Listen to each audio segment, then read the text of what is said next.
Marcus Ellison had cleaned the 23rd floor of Whitfield and Cross Global for almost 4 years. And in all that time, not one person in a suit had ever looked him in the eye. He was the man who emptied trash cans after midnight, who buffed marble floors until they gleamed under fluorescent lights, who existed in the margins of a company that didn't know his name. But on the morning everything changed, Marcus wasn't invisible anymore.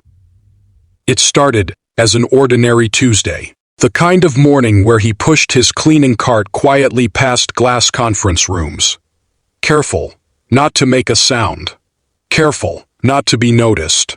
His daughter, Amara, was 7 years old and waiting for him at home, with a babysitter he could barely afford. A little girl who believed her father was the smartest man in the world, even though the world outside their apartment rarely agreed.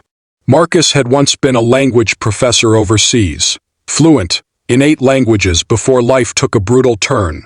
A wife lost to illness, a visa complication, a mountain of medical bills that swallowed every certificate and credential he had earned. In America, none of that mattered. Here, he was just the cleaning man.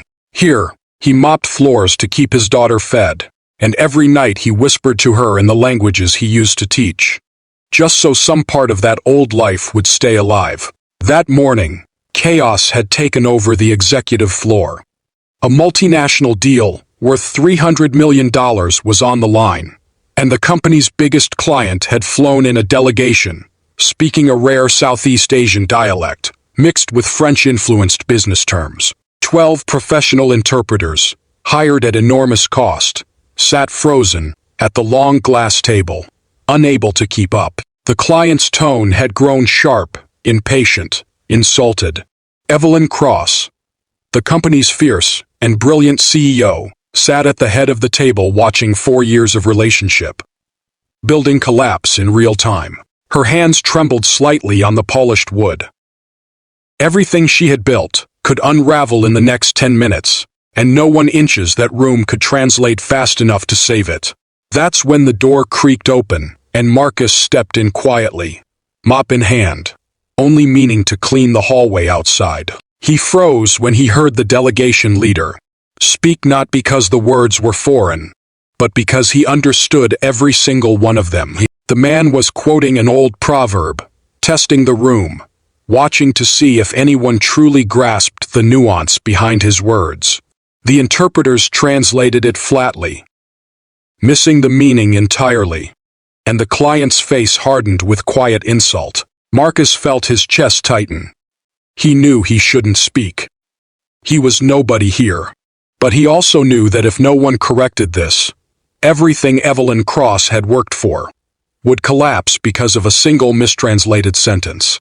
So, for the first time in 4 years, Marcus Ellison opened his mouth in that boardroom, and instead of an apology for interrupting, he offered a correction, delivered in the client's native dialect, humble but precise, capturing the poetry the interpreters had missed. The room went silent. Every head turned toward the man in the navy cleaning, uniform still holding his mop, like a shield.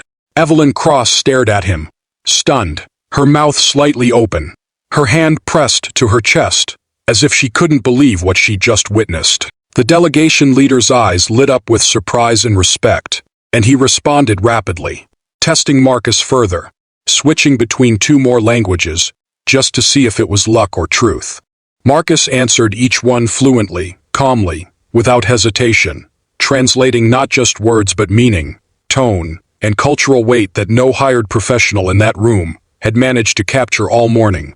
If this story is moving you already, take a moment right now to like this video, drop a comment below, share it with someone who needs a little hope today, and subscribe to Kindness Corner if you believe in kindness and in second chances for people the world too easily overlooks. The delegation leader turned to Evelyn Cross and said, through Marcus, that he would only continue this negotiation if the man holding the mop remained in the room. Evelyn's carefully composed executive mask cracked completely.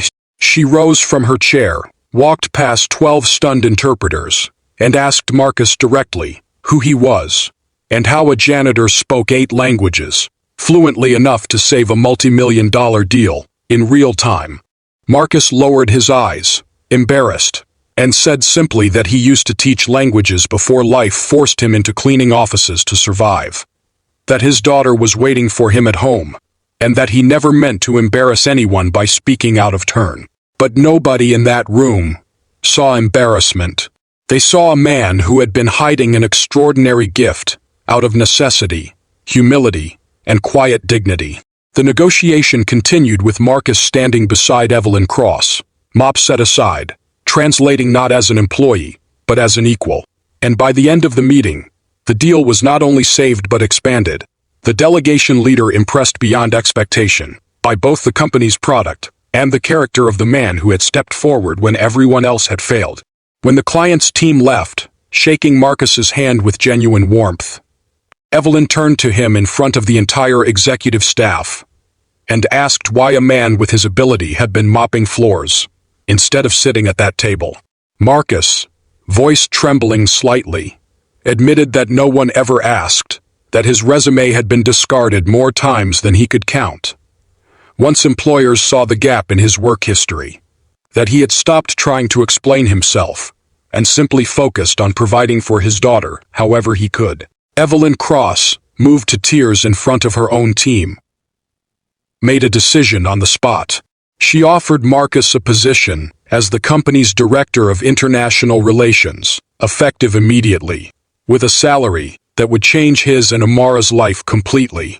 She told him that talent like his should never have been invisible, that dignity and struggle often walk together in people's society, chooses not to see, and that today, the company had almost lost everything because they overlooked the very person who could have prevented the problem from the start. Marcus broke down in the middle of that glass boardroom, not from the salary or the title, but from the simple, overwhelming relief of finally being seen. That evening, he walked into his small apartment and lifted Amara into his arms, spinning her around as she laughed, unaware that their entire world had just shifted. He whispered to her in the language her late mother used to sing lullabies in, and for the first time in years, Marcus allowed himself to believe that hard work, hidden gifts, and quiet faith could still be rewarded, even when the world seemed determined to look the other way. If this story touched your heart even a little, please take a moment to like it, share it with someone who needs encouragement today, and subscribe to Kindness Corner, so more stories like Marcus's can reach the people who need them most. And before you go, we'd love to hear from you. Comment below and tell us what part of Marcus's story moved you the most, because every story we tell is for people just like you. Marcus Ellison's story is a reminder that greatness often hides behind a mop and a uniform, waiting quietly for someone, anyone, to simply take the time to look.